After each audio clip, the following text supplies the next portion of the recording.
This story is Goldilocks and the Three Bears by Jan Britt.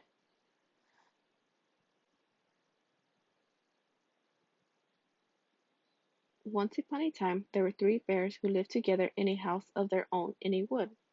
One of them was a little small wee bear, and one was a middle-sized bear, and the other was a great huge bear.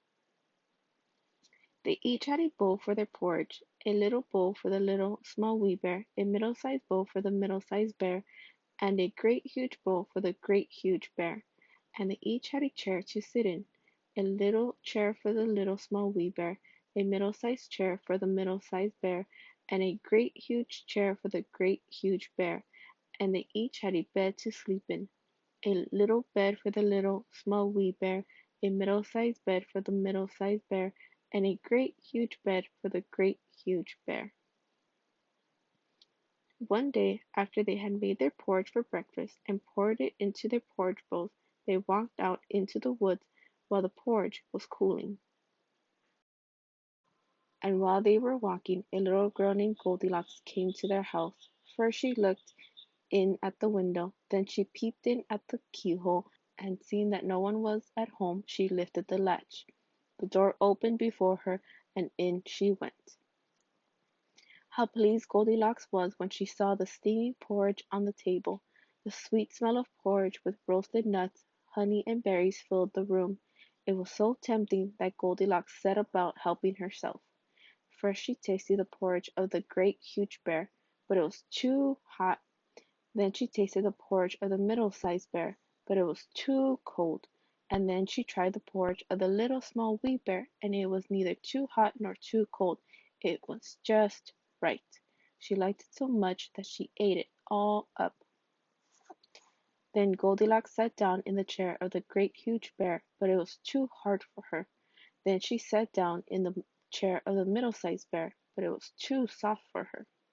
Then she sat down in the chair of the little small wee bear, and the chair was neither too hard nor too soft, but just right.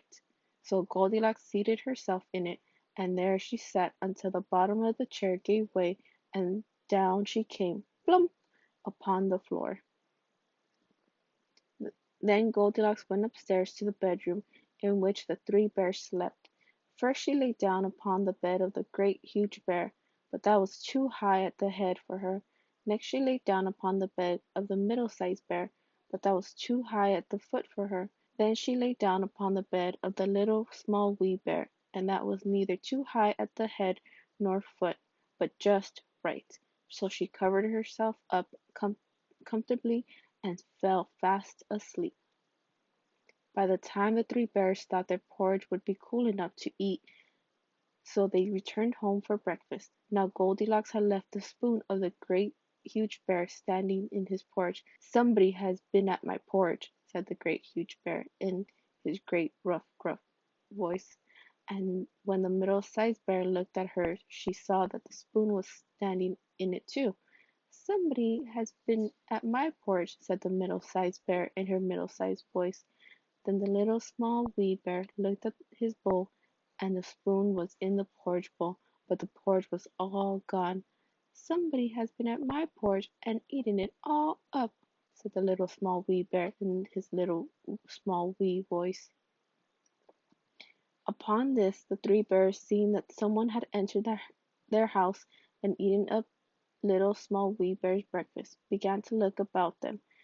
Now Goldilocks had not put the hard cushion straight when she rose from the chair of the great huge bear. "Somebody has been sitting on my chair," said the great huge bear in his great rough gruff voice, and Goldilocks had crumbled the soft cushion of the middle-sized bear. "Somebody has been sitting in my chair," said the middle-sized bear in her middle-sized voice. And you know what Goldilocks had done to the third chair. "Somebody has been sitting in my chair and has sat the bottom right out of it," said the little small wee bear in his little small wee voice.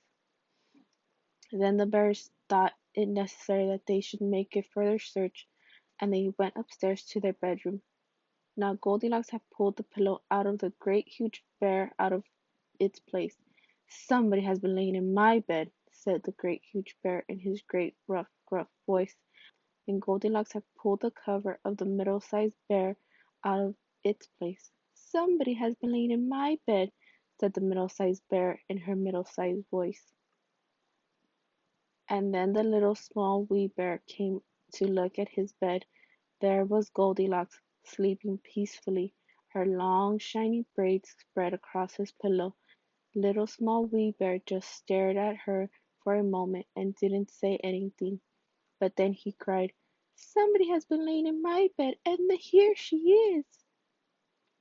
Goldilocks had heard in her sleep the great rough gruff voice of the great huge bear and the middle voice of the middle-sized bear, but it was only as if she had heard someone speaking in a dream. But when she heard the little small wee voice of the little small wee bear, it was so sharp and so shrill and so little her like her own that it awakened her at once. Up she started, and when she saw the three bears on one side of the bed, she tumbled herself off the other and ran to the window. Out Goldilocks jumped and ran away as fast as she could run, not looking behind her until she was very far away. And what happened to Goldilocks afterwards no one can tell, but the three bears never saw anything more of her. The end.